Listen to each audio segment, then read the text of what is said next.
بسم اللہ الرحمن الرحیم۔ قریش کا وفد جب سیف حمری کے دربار میں پہنچا اور عبد المطلب نے سیف حمجری سے جب گفتگو کی تو سیف حمجری ان کی گفتگو سن کر بہت خوش ہوا اور بے اختیار بول اٹھا، اے شخص تم کون ہو؟ تمہارا کیا نام ہے؟ انہوں نے کہا، میرا نام عبد المطلب بن ہاشم ہے۔ سیف حمجری ہاشم کا نام سن کر بول اٹھا، تب تو تم میرے بھانجے ہوئے، کیونکہ عبد المطلب کی والدہ مدینہ کے قبیلے خزرج سے تھیں اور قبیلہ خزرج اصل میں یمنی قبیلہ تھا، اور سیف حمجری بھی چونکہ یمنی تھا اس لیے وہ جانتا تھا کہ ہمارا قبیلہ خزرج یہ مدینہ میں جا بسا ہے اور ہمارے قبیلے میں ایک شخص ہاشم کی شادی ہوئی ہے اور اسی ہاشم کے بیٹے عبد المطلب ہیں۔ لہٰذا اس وجہ سے سیف حمجری نے حضرت عبد المطلب سے کہا کہ آپ تو میرے بھانجے لگتے ہیں۔ اس کے بعد سیف حمجری نے قریش کے وفد کو سرکاری مہمان خانے میں ٹھہرایا اور ان کا خوب خیال رکھا، یہاں تک کہ قریشی وفد 1 مہینے تک وہاں ٹھہرا رہا۔ پھر سیف نے عبد المطلب کو اپنے پاس بلایا اور کہا، اے عبد المطلب، میں اپنے علم کے پوشیدہ رازوں میں سے ایک راز تمہیں بتا رہا ہوں، تمہارے علاوہ کوئی اور ہوتا تو میں ہرگز نہ بتاتا۔ تم اس راز کو اس وقت تک راز ہی رکھنا جب تک کہ خود اللہ تعالیٰ اس کو ظاہر نہ فرما دے۔ ہمارے پاس ایک پوشیدہ کتاب ہے اور وہ پوشیدہ رازوں کا خزانہ ہے، ہم دوسروں سے اس کتاب کو چھپا کر رکھتے ہیں۔ میں نے اس کتاب میں ایک بہت عظیم الشان خبر اور ایک بہت بڑے خطرے کے بارے میں پڑھ لیا ہے، اور وہ میں آپ کے بارے میں سمجھتا ہوں۔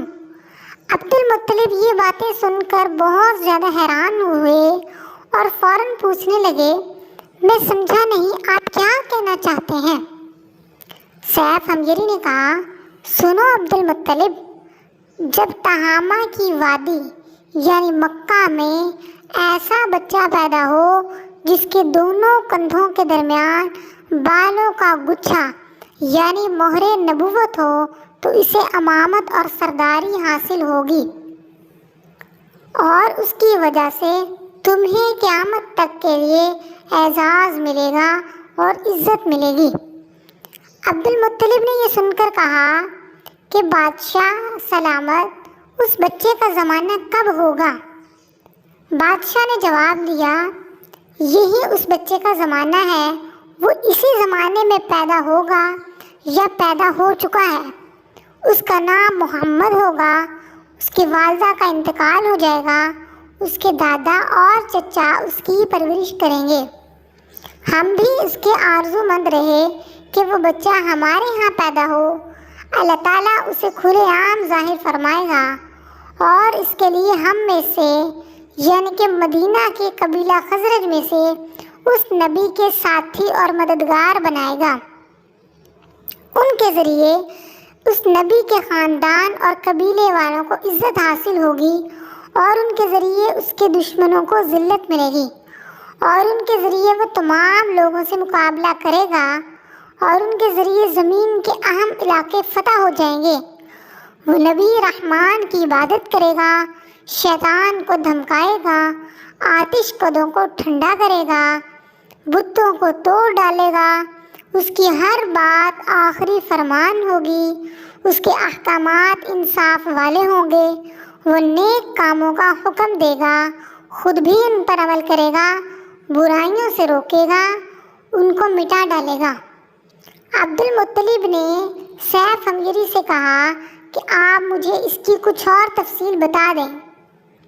سیف حمجری نے کہا، اگرچہ یہ بات ڈھکی چھپی ہوئی ہے اور علامتیں بھی پوشیدہ ہیں، لوگوں کے سامنے ظاہر نہیں ہیں، لیکن اے عبد المطلب، اس بات میں کوئی شک نہیں کہ تم ہی اس کے دادا ہو۔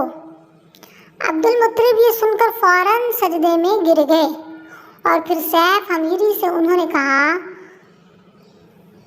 سیف حمزری نے عبد المطلب سے کہا، اپنا سر اٹھاؤ، اپنی پیشانی اونچی کرو اور مجھے بتاؤ جو کچھ میں نے تم سے کہا ہے، کیا تم نے ان میں سے کوئی علامت اپنے ہاں دیکھی ہے؟ اس پر عبد المطلب نے کہا، ہاں، میرا ایک بیٹا تھا، میں اسے بہت چاہتا تھا، میں نے ایک شریف اور معزز لڑکی آمنہ بنت وہب عبد مناف سے اس کی شادی کر دی۔ وہ میری قوم کے لیے انتہائی باعزت خاندان سے تھی۔ اس سے میرے بیٹے کے ہاں ایک لڑکا پیدا ہوا، میں نے اس کا نام محمد رکھا۔ اس بچے کا باپ اور ماں دونوں فوت ہو چکے ہیں، اب میں اور اس کا چچا ابو طالب اس کی دیکھ بھال کرتے ہیں۔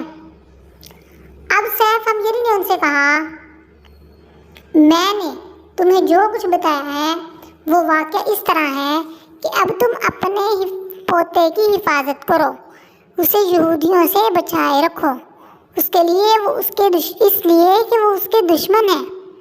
یہ اور بات ہے کہ اللہ تعالیٰ ہرگز ان لوگوں کو نبی علیہ الصلوۃ والسلام پر قابو نہیں دے گا، اور جو کچھ حالات آپ کو بتایا ہے اس کا اپنے قبیلے والوں سے ذکر نہ کرنا۔ مجھے ڈر ہے ان باتوں کی وجہ سے ان لوگوں میں حسد اور جلن نہیں پیدا ہو جائے۔ یہ لوگ سوچ سکتے ہیں یہ عزت اور بلندی آخر کیوں نہیں ملنے والی؟ یہ لوگ ان کے راستے میں رکاوٹیں کریں گے۔ اگر یہ لوگ اس وقت تک صحت مند نہ رہے تو ان کی اولادیں یہ کام کریں گی۔ اگر مجھے معلوم نہ ہوتا کہ اس نبی کے ظہور سے پہلے ہی موت مجھے آ لے گی تو میں اپنے ہونٹوں اور قافلے کے ساتھ روانہ ہوتا اور ان کی سلطنت کے مرکز یثرب پہنچتا، کیونکہ میں اس کتاب میں باعزت طور پر یہ بات پاتا ہوں کہ شہر یثرب ان کی سلطنت کا مرکز ہوگا، ان کی طاقت کا سرچشمہ ہوگا، ان کی مدد اور نصرت کا ٹھکانہ ہوگا، ان کی وفات کی جگہ ہوگی اور انہیں دفن بھی شہر یثرب میں ہی کیا جائے گا۔ ہماری کتاب پچھلے علوم سے بھری پڑی ہے، مجھے پتہ ہے اگر میں اس وقت ان کی عظمت کا اعلان کروں تو خود ان کے لیے اور میرے لیے خطرات پیدا ہو جائیں گے۔ یہ ڈر نہ ہوتا تو میں اسی وقت ان کے بارے میں یہ تمام باتیں سب کو بتا دیتا، عربوں کے سامنے ان کی سربلندی اور اونچے رتبے کی داستانیں سنا دیتا، مگر میں نے یہ راز تمہیں بتایا ہے، تمہارے ساتھیوں میں سے بھی کسی کو نہیں بتایا۔ اس کے بعد اس نے عبد المطلب کے ساتھیوں کو بلایا، ان میں سے ہر ایک کو 10 حبشی غلام، 10 حبشی باندیاں، دھاری دار یمنی چادریں، بڑی مقدار میں سونا اور چاندی، 100 اونٹ اور عنبر کے بھرے ڈبے دیے۔ پھر عبد المطلب کو اس سے 10 گنا زیادہ دیا اور بولا، سال گزرنے پر میرے پاس ان کی خبر لے کر آنا اور ان کے حالات بتانا۔ سال گزرنے سے پہلے ہی بادشاہ کا انتقال ہو گیا۔ عبد المطلب اکثر اس بادشاہ کا ذکر کرتے۔ آپ علیہ الصلوۃ والسلام کی عمر 8 سال کی ہوئی تو عبد المطلب کا انتقال ہو گیا۔ اس طرح ایک عظیم سرپرست کا ساتھ چھوٹ گیا۔ اس وقت عبد المطلب کی عمر 95 سال تھی۔ تاریخ کی بعض کتابوں میں ان کی عمر اس سے بھی زیادہ لکھی گئی ہے۔ جس وقت عبد المطلب کا انتقال ہوا، آپ علیہ الصلوۃ والسلام ان کی چارپائی کے پاس موجود تھے اور آپ علیہ الصلوۃ والسلام رونے لگے۔ عبد المطلب کو حجون کے مقام پر ان کے دادا قصی کے پاس دفن کیا گیا۔